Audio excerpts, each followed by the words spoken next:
The survivors evolved to fill the ecological niches left them. The human delegation's quarters were quiet that night. Each of them sat in their own thoughts, reviewing the past 3 days and trying to understand what had gone so catastrophically wrong. They had come to Nexus Station with hope and excitement, ready to join galactic civilization as friends and partners. Instead, they were being avoided like a plague, with other delegations making excuses to cut meetings short or cancel them entirely. Jiwoo was the first to break the silence. "We need to talk to someone who will be honest with us. Someone who can explain what we're doing wrong." "But who?" Captain Mina asked. "Every species here seems afraid to even look at us for too long." Dr. Hyun was studying his tablet, reviewing files on all the attending species. "The Palthians," he said slowly. "Their cultural data suggests they value truth and direct communication above social comfort. They're one of the few species that hasn't canceled their meetings with us." Daiho nodded. "Ambassador Nira. She's scheduled to meet with us tomorrow, but maybe we can approach her sooner. If anyone will tell us the truth, it might be her." They found Nira in one of the station's meditation chambers, a space designed to accommodate different species' contemplative practices. She was alone, her plant-like form still and peaceful, tendrils swaying gently as if moved by a breeze that existed only in her mind. "Ambassador Nira," Daiho said softly, not wanting to startle her. "May we speak with you?" Nira's tendrils curled inward for a moment, then extended again in a gesture that might have been the Palthian equivalent of a sigh. "I wondered when you would seek me out," she said, her voice rendered by the translator as a soft, melodic tone. "Yes, we should speak, but you may not like what I have to say." They moved to a private conference room, one of the many scattered throughout Nexus Station for diplomatic discussions. Once they were sealed inside with privacy fields active, Nira's demeanor changed. She became more direct, her movements more animated. "You truly do not understand, do you?" she asked, studying each human in turn. "You have no idea what you have done these past 3 days." "No," Daiho admitted. "We don't. We've tried to be respectful, to follow all protocols, to share our culture openly. But something has gone terribly wrong." Nira's tendrils waved in a complex pattern. "Nothing has gone wrong with your behavior or your protocols. The problem is not what you have done. The problem is what you are." The 4 humans exchanged confused glances. Jiwoo leaned forward. "What do you mean, what we are?" "You must understand," Nira began carefully, "that most species in the galaxy evolved under very different conditions than humanity. The Palthian people come from a world of gentle rains and abundant resources, where the greatest danger was occasional flooding. The Thessians evolved on a world where the dominant life form was plant-based, where animal life existed but rarely competed for resources. The Calarians come from a world of vast plains and minimal predation." She paused, seeming to gather her thoughts. "These species, like most in the galaxy, developed intelligence not as a survival mechanism against constant threats, but as a tool for social coordination and resource management. Violence was rare in their evolutionary history. The concept of constant struggle for survival is alien to them. But that's just evolution," Dr. Hyun said. "Different environments produce different adaptations." "Yes," Nira agreed. "And your environment produced you. Earth is what galactic xenobiologists call a death world, though I see from your reaction that you already know this term. What you may not understand is how rare such worlds are in the galaxy. Of the thousands of inhabited planets we know of, fewer than 20 qualify as death worlds. And of those 20, only 3 have produced sapient species that survive to reach space." Captain Mina felt something cold settle in her stomach. "Are you saying we're unusual?" "Unusual?" Nira's translation carried a tone that might have been bitter humor. "Humanity is unprecedented. You evolved on a world that has repeatedly tried to extinguish all life. You survived extinction events that would have ended civilization on any other world. You developed intelligence while surrounded by predators that saw you as prey. You created complex societies while fighting constant wars among yourselves, and somehow impossibly you survived all of it and reached the stars." She pulled up a holographic display showing comparative biological data. "Look at this. Human bone density is 50% higher than galactic average. Your muscle structure is designed for endurance far beyond what most species can achieve. Your cardiovascular system can operate effectively in a range of conditions that would kill most of us. Your brain chemistry includes redundant stress management systems because your ancestors needed to make complex decisions while literally running from predators. Jiwoo stared at the data in disbelief. But these seem like normal adaptations to us. That is exactly the point, Nira said intensely. To you, these are normal. To the rest of the galaxy, you are biological marvels shaped by a nightmare world. Every aspect of human physiology and psychology has been optimized for survival under extreme pressure. You are, by any objective measure, the most dangerous species the galaxy has ever encountered. But we're not dangerous, Deho protested. We came here for peace. We want to be friends, to trade, to learn from other species. I believe you, Nira said gently. But consider how your presentation appeared to others.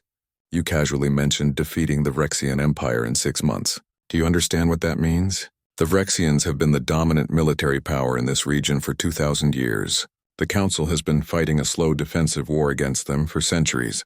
Entire species have been enslaved or exterminated by them. She pulled up historical data, showing the Vrexian conflicts. The Thessians fought them for 80 years and barely managed a stalemate.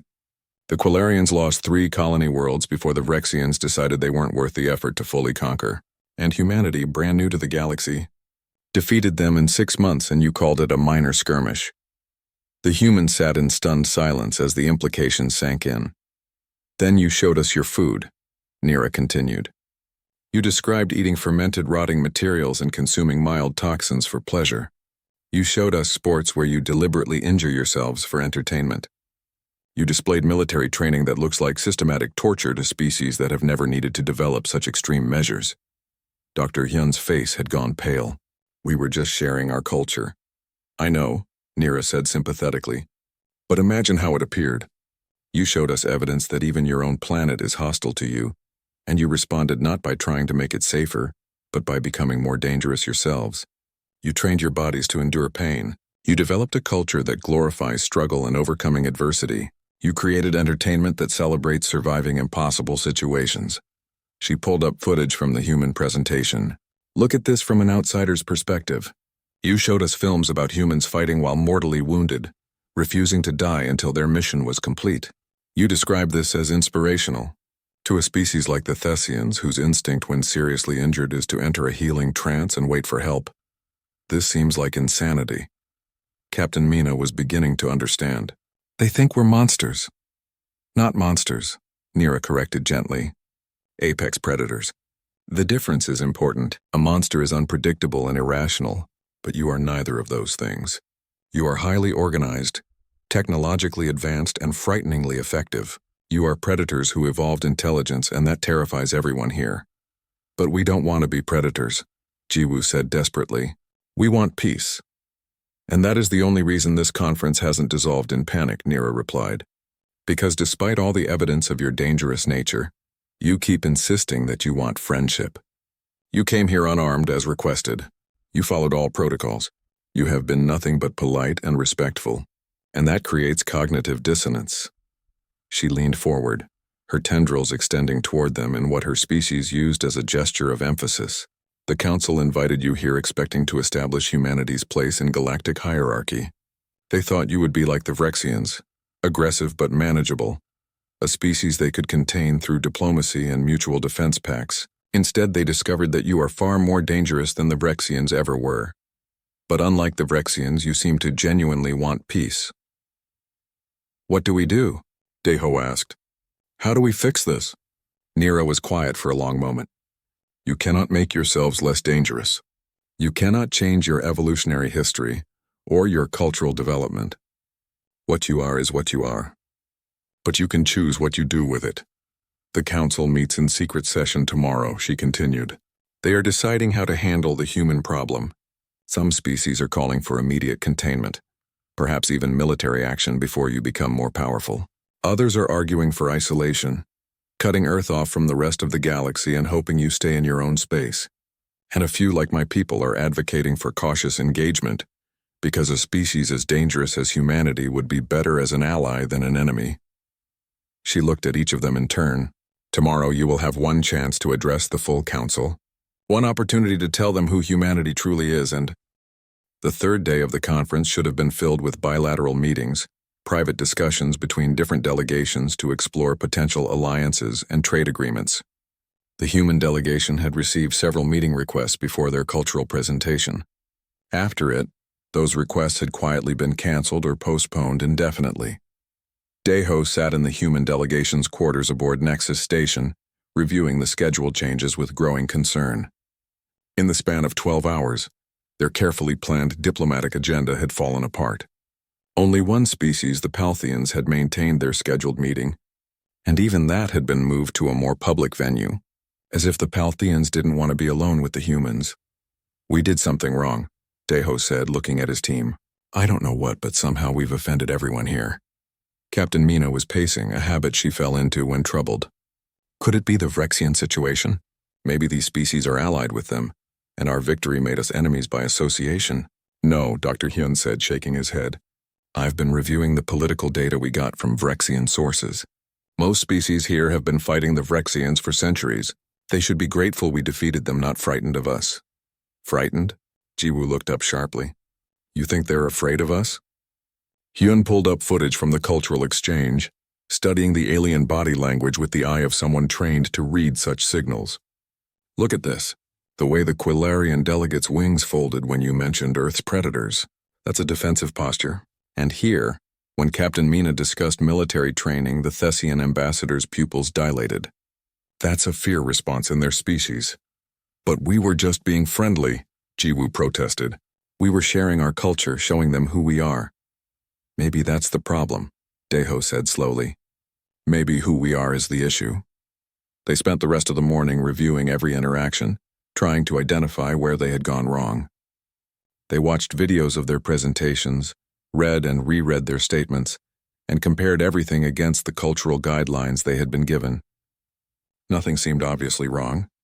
They had followed all the protocols, been polite and respectful, and presented themselves honestly. Deho made a decision. "We need to try harder. We need to show them that humans are approachable, that we want to be friends. We'll seek out informal interactions, try to build personal connections." Maybe the formal setting was too intimidating. It was exactly the wrong approach, but none of them knew it yet. Captain Mina volunteered to approach the Quilarian delegate, Commander Tresh, whom she had identified as a fellow military officer. She found him in one of the station's observation lounges, a vast chamber with transparent walls that looked out into space. Tresh was alone, his insectoid body still as he watched ships move through the void. "Commander Tresh," Mina said, approaching with a smile. "May I join you?" Tresh's wings fluttered nervously, but he gestured to a nearby seating area designed to accommodate different body types. "Captain Mina, of course." Mina sat down, trying to appear relaxed and non-threatening. She had removed her uniform jacket, hoping to seem more casual. It didn't occur to her that showing her muscular build might have the opposite effect.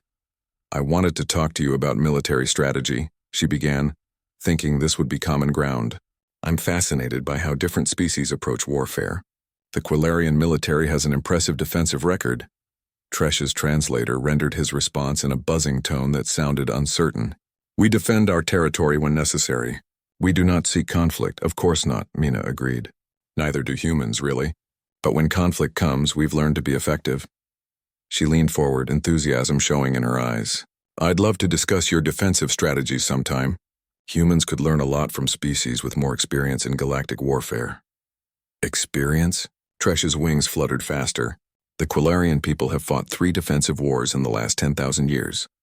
Each lasted decades. Each cost millions of lives. We consider this a tragic failure of diplomacy. 3 wars in 10,000 years? Mina was genuinely surprised.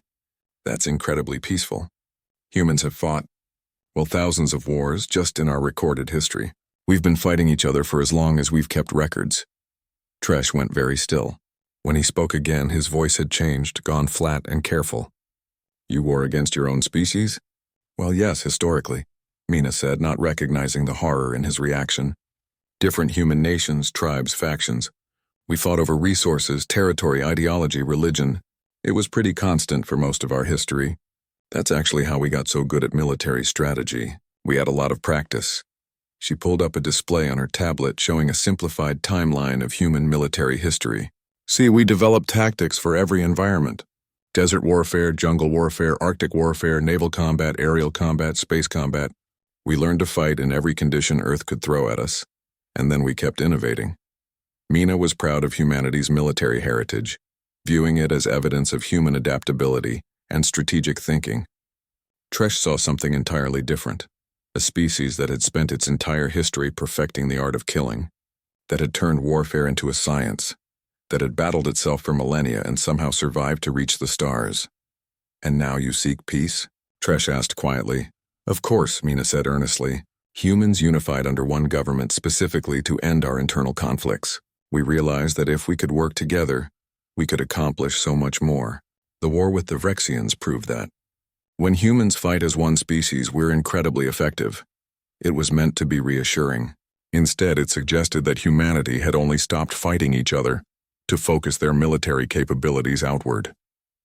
Tresh made a polite excuse and left as quickly as decorum allowed.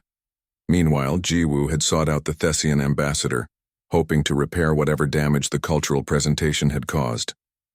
She found Ambassador Sella in one of the station's garden sections, where different species plants grew in carefully controlled environments. Ambassador Sella, Jiwoo called out cheerfully. What a lovely space. Do you have gardens like this on your homeworld? Sella turned slowly, her large dark eyes unreadable. Yes, the Thessian people value the cultivation of beauty. We have maintained the same garden structures for thousands of years, passed down through generations. That's wonderful, Jiwoo said sincerely. Humans also value gardens, though ours tend to change more rapidly. We're always experimenting with new designs and plant combinations. She gestured to a flowering plant nearby. We've learned to grow food and flowers in every climate on Earth. It's one of the skills we develop to survive in different environments. Survival. Sella repeated the word carefully. You speak often of survival, do we? Jiwoo was surprised. I suppose it's just part of human perspective. Life on Earth requires constant adaptation, but that's taught us beautiful things too. Human philosophy and literature are full of themes about perseverance, hope, and triumph over adversity. She pulled up some examples on her translator, quotes from human writers and philosophers. She had chosen passages she found inspiring, words about the human spirit's capacity to endure and overcome. But hearing them translated for Sella, Jiwoo began to realize how they might sound to someone who hadn't grown up with these concepts. Phrases about refusing to surrender, to fate, and conquering obstacles through will and the strength found in suffering took on a different tone when heard by a species whose philosophy centered on harmony and acceptance. Your literature glorifies struggle, Sella observed. Not glorifies exactly, Jiwoo tried to explain. It's more that we find meaning in it. Humans believe that challenges make us stronger, that overcoming difficulty has value beyond just survival. We tell stories about people who face impossible situations and find a way through. And this brings you joy? Sela asked. In a way, yes, Jiwoo admitted. There's satisfaction in overcoming challenges, in pushing past our limits. It's how humans measure personal growth. Sela was quiet for a long moment. The Thessian people measure growth through artistic achievement, scientific discovery, and the depth of our relationships. We do not seek out suffering to overcome. The concept seems alien to us. It was the kindest way Sela could express what she was really thinking. That human psychology seemed fundamentally disturbed to a species that valued peace and stability above all else. Dr. Hyun had perhaps the most disastrous interaction of all. He had been invited to give a presentation to a group of xenobiologists from several different species. He was thrilled at the opportunity to engage with his scientific peers, to share knowledge and learn about the biological diversity of the galaxy. His presentation focused on Earth's evolutionary history, tracing the development of life from single-celled organisms to complex multicellular creatures to humanity itself. He was passionate and detailed, explaining the various extinction events that had shaped Earth's biosphere and the adaptations that had allowed life to persist through each catastrophe. Earth has experienced 5 major mass extinction events, Hyun explained, displaying geological data on a holographic screen. Each time more than 75% of all species went extinct, and each time life recovered and diversified. And the humans, friendly and eager to make a good impression, had absolutely no idea. The second day of the peace conference was dedicated to cultural exchange. Each species would share aspects of their civilization, food, art, entertainment, and customs. It was meant to build understanding and friendship between species. For humanity, it became a disaster they didn't even recognize as it unfolded. The exchange took place in a massive dining hall that could accommodate the different atmospheric and gravitational needs of all attending species. Different sections of the room were separated by force fields that allowed visual contact while maintaining the specific environmental conditions each species required. The humans were assigned a section with standard oxygen-nitrogen atmosphere and comfortable gravity, similar to Earth. Jiwoo had spent hours preparing the human presentation. She wanted to showcase the best of human culture, to demonstrate that Earth had more to offer than military capability. She had assembled a collection of human foods, entertainment, and cultural artifacts that she believed would make a positive impression. The presentation began well enough. Jiwoo displayed examples of human art from different cultures and time periods. She showed classical paintings, sculptures, and more modern digital works. The alien delegates seemed interested, studying the images with what appeared to be genuine curiosity. Art, it seemed, was a universal language. Then came the food presentation and things started to go sideways. Human cuisine is incredibly diverse, Jiwoo explained, her enthusiasm genuine and infectious. We have thousands of distinct food cultures, developed over millennia across our planet.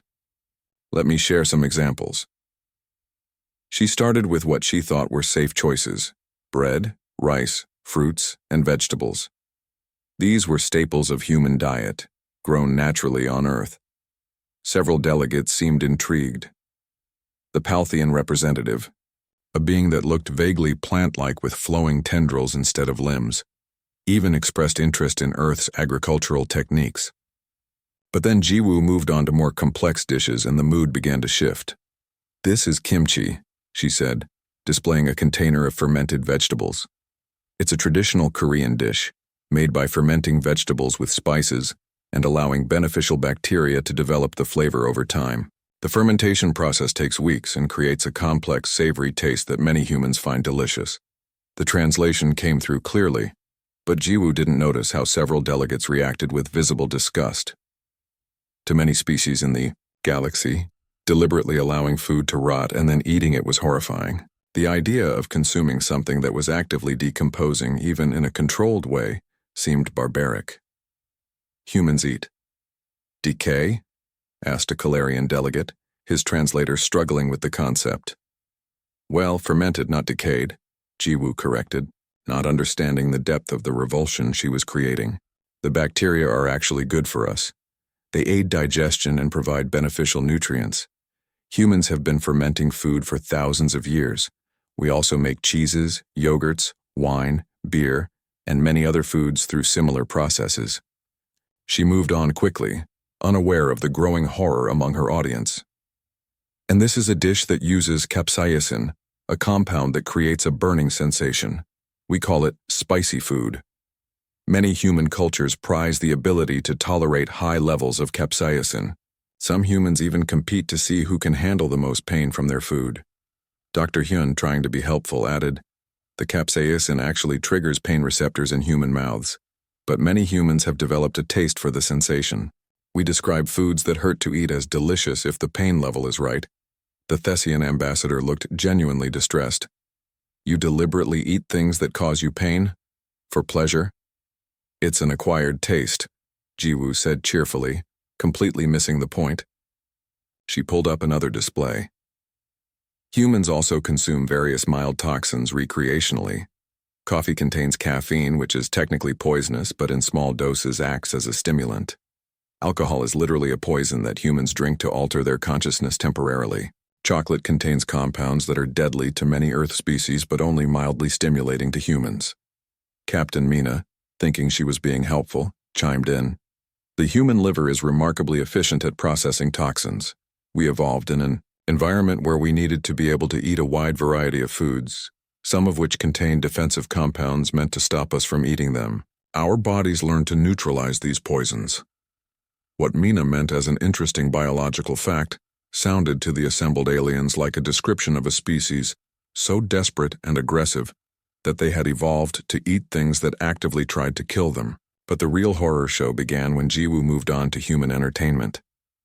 "Now let me show you some examples of human sports and recreation," she said, pulling up videos that had been carefully selected to show the diversity of human culture.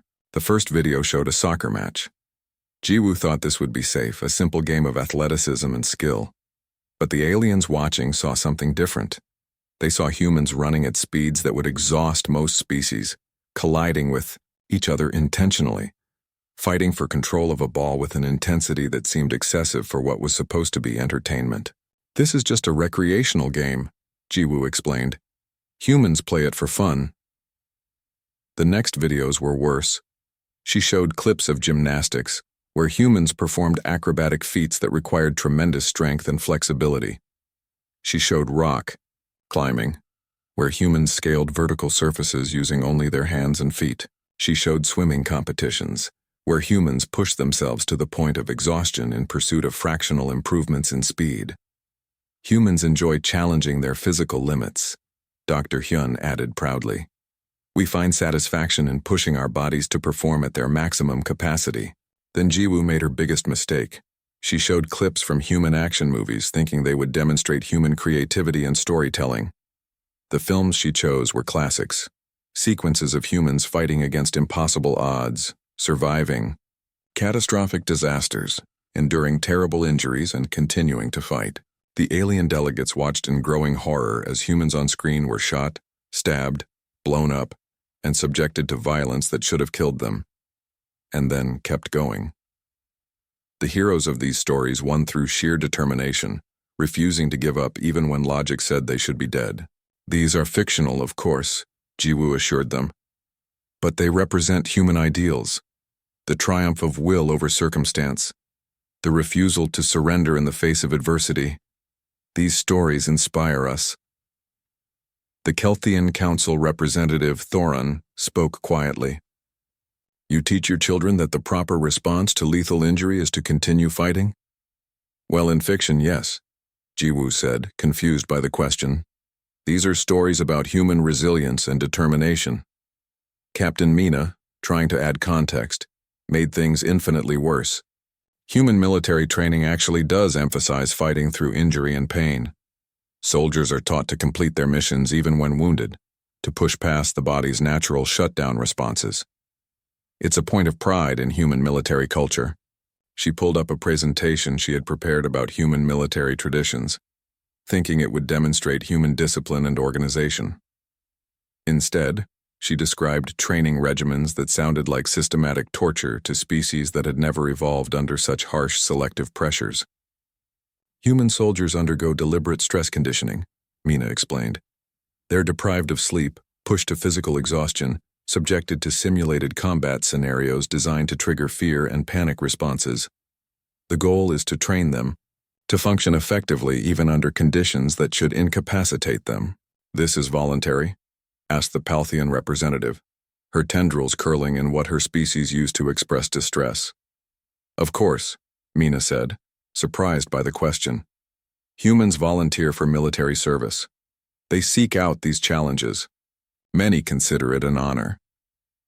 The final blow came when Dr. Hyun tried to provide scientific context for human capabilities. He pulled up a presentation about Earth itself, wanting to explain the environment that had shaped humanity. "Earth is what human scientists classify as a death world," he began, not realizing how that term would sound to the assembled species. "It's a planet with extreme environmental conditions. Our gravity is higher than galactic average. Our atmospheric oxygen content is high enough to support rapid combustion. Our weather systems are violent and unpredictable, with storms that can level cities." He showed images of hurricanes, tornadoes, tsunamis, and earthquakes. He displayed data about Earth's biodiversity, including the predators that humanity had learned to coexist with. "Humans share our planet with apex predators that can kill us easily," Hyun continued, his academic enthusiasm overwhelming his diplomatic sense. "Large cats, bears, wolves, crocodiles, sharks, and countless other species.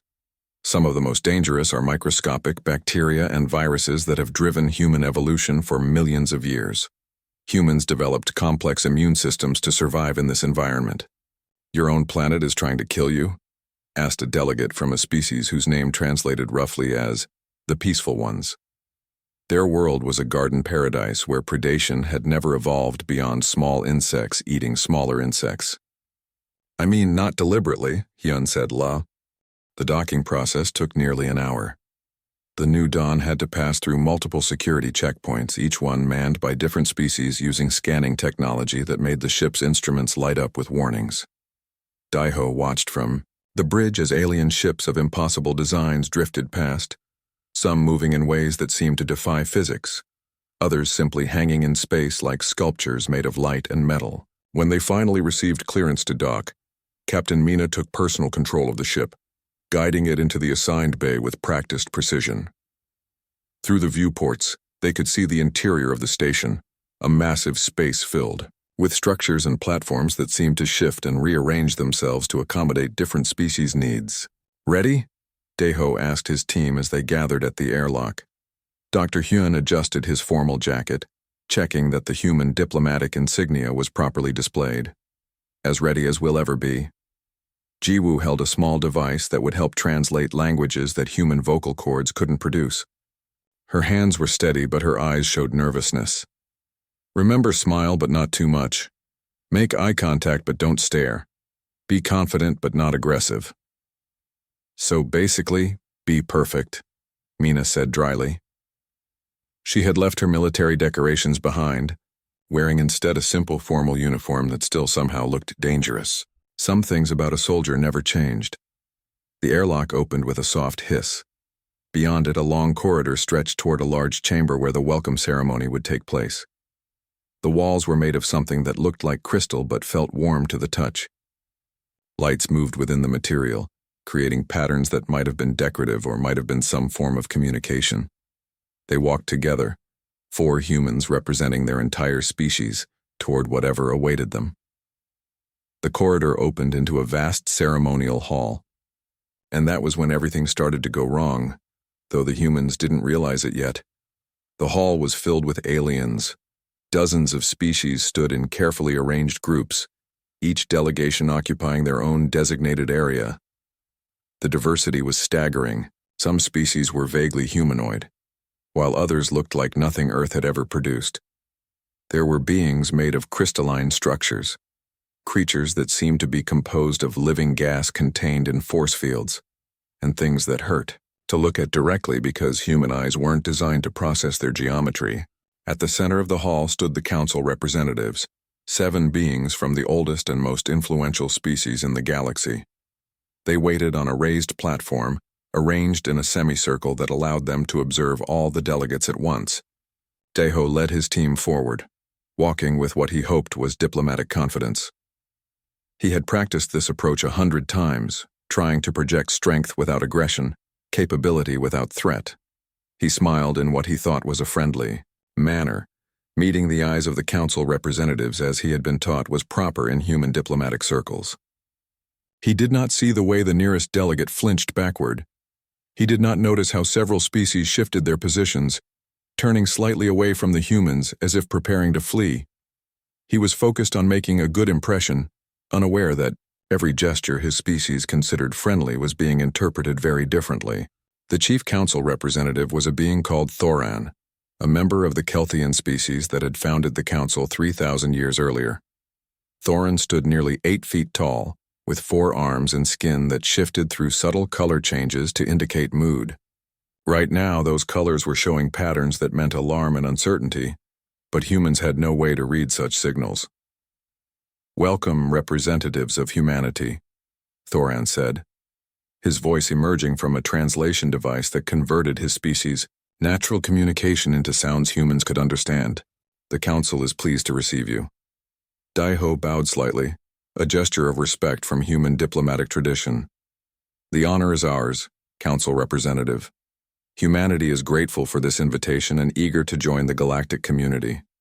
The translation of Daiho's words was accurate, but his tone carried undertones that his species didn't even realize they were broadcasting.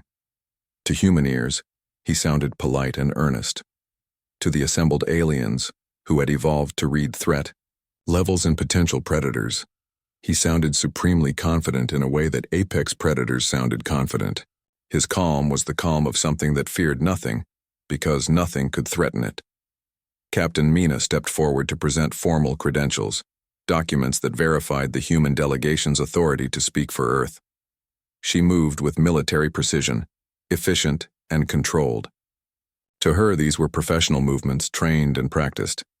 To species that had evolved as prey animals or scavengers, her movements looked like a predator's controlled stalking, every gesture deliberate and purposeful. "We bring greetings from United Earth," Mina said, her voice clear and strong, "and we look forward to establishing peaceful relations with all species present." During the formal presentations, Dr. Hyun made a critical mistake, though he meant it as a friendly gesture. He tried to break the ice by mentioning humanity's recent conflict with the Vrexians. He wanted to acknowledge the difficult circumstances of first contact and express hope that future relations would be more peaceful. "We regret that our first encounter with galactic civilization came through conflict," Hyun said earnestly.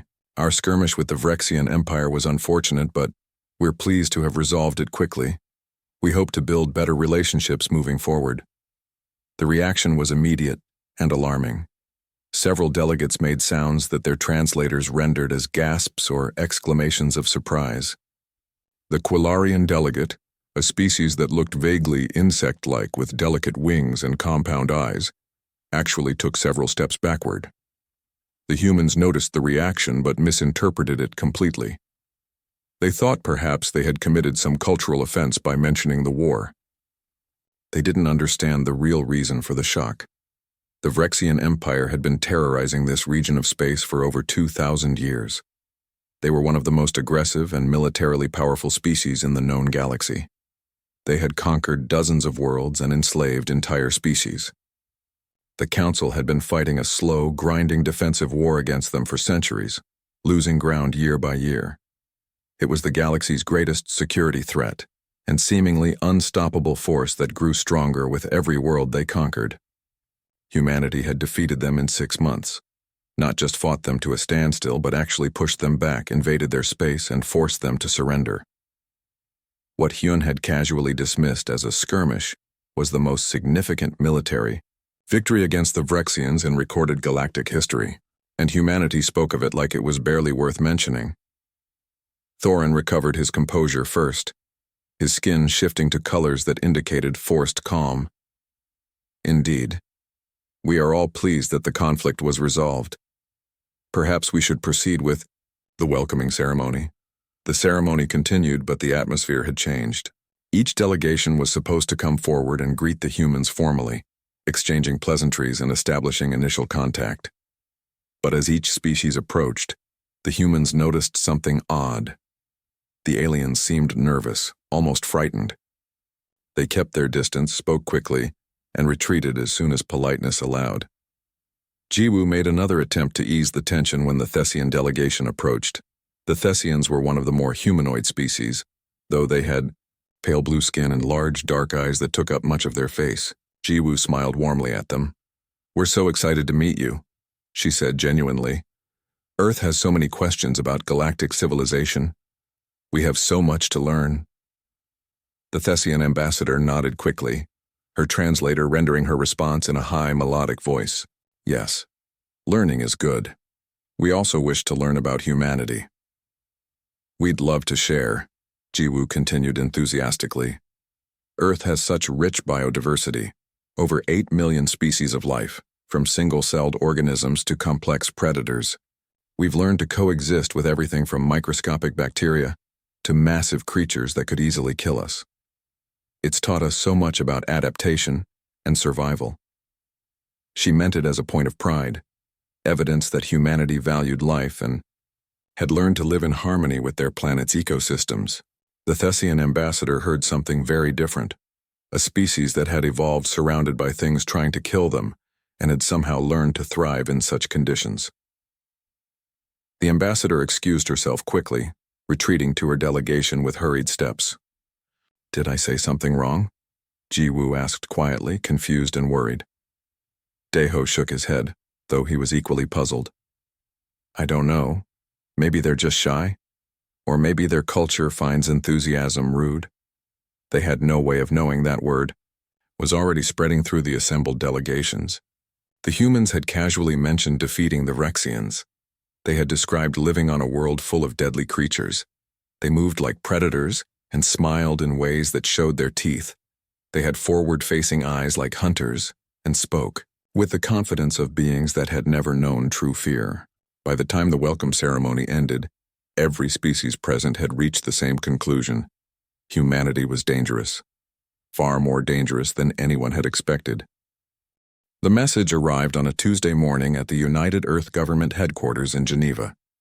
It was unlike anything humanity had ever received before. The transmission came through channels that Earth's best scientists were still trying to understand, carried on waves of energy that shouldn't exist according to human physics. But there it was, glowing on every major screen across the planet, translated perfectly into every human language simultaneously. The Galactic Council requested the honor of humanity's presence at a peace conference. Ambassador Daiho stood in the briefing room, reading the formal invitation for the 15th time. He was a career diplomat who had spent 30 years navigating the complex politics of Earth's united government. He had negotiated treaties between nations that had been enemies for centuries. He had helped write the constitution that finally brought all of humanity under one banner. But this was different. This was first contact diplomacy, and the weight of it pressed down on his shoulders like a physical thing. They're being very specific about the rules, said Captain Mina, leaning over the conference table to study the document. She was younger than Deho by a decade, with sharp eyes that missed nothing and a military bearing that never quite relaxed. Her uniform was crisp and formal, decorated with medals from the recent conflict with the Vrexian Empire. No weapons allowed. Delegations limited to 4 members. Formal diplomatic attire required. They've even specified the size of ship we can bring.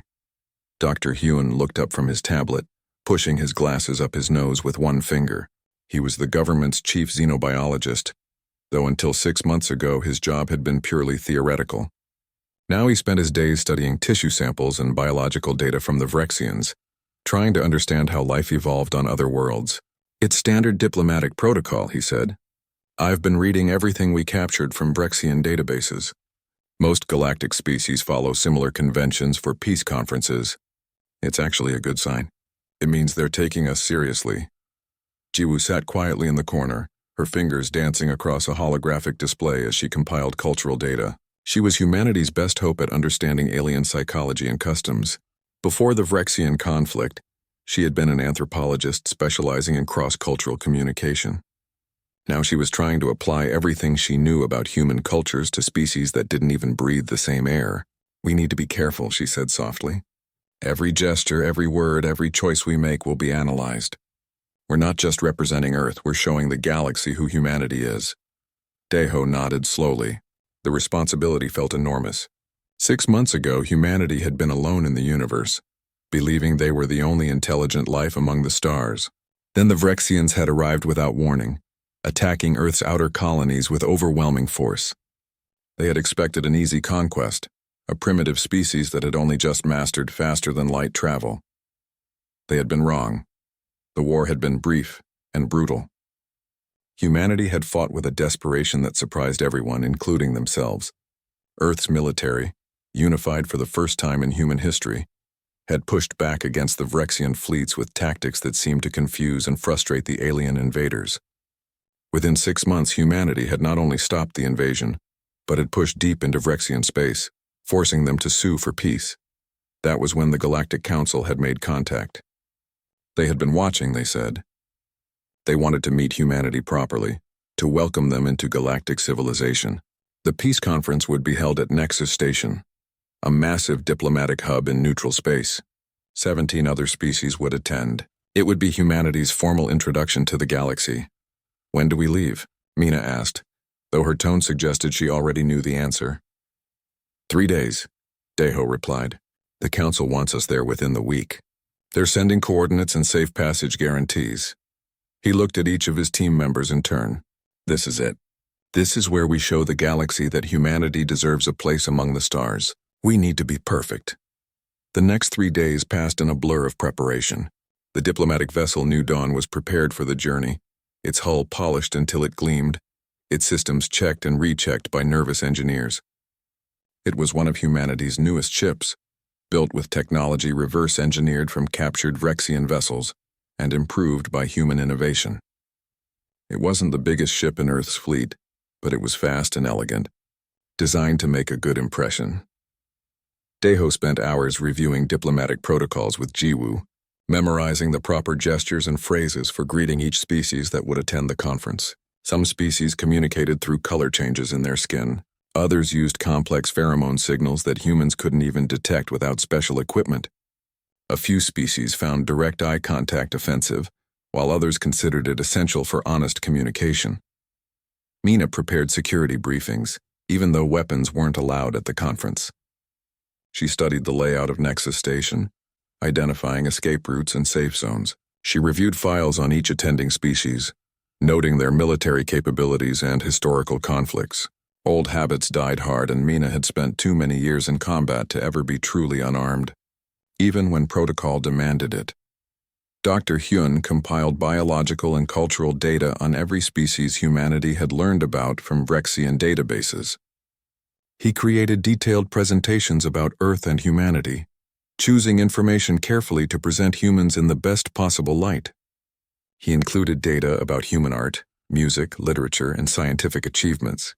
He wanted to show that humanity was more than just warriors who had beaten back the Vrexians. On the morning of departure, Deho stood in his quarters aboard the New Dawn, staring at himself in the mirror.